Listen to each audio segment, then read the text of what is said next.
আমার সোয়েটারটা কোথায় রেখেছো? খুঁজে পাচ্ছি না, আমার ঠান্ডা লাগছে। সোয়েটারটা নোংরা হয়েছিল, আমি ধুবো বলে জলে ডুবিয়ে দিয়েছি। আমার তো একটা সোয়েটার, এখন আমি কি করব? আমার খুব ঠান্ডা লাগছে। দাঁড়া, এই নে চাদরটা ঘুরে নে। এটা তো তোমার চাদর, তোমারও তো একটা চাদর, তুমি এটা দিয়ে দিলে আমাকে, তোমার তো ঠান্ডা লাগবে। আমার শাড়ি আছে তো, আমি শাড়িটা ঘুরে নেব।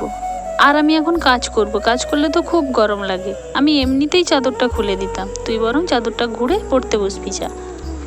ঠিক আছে মা।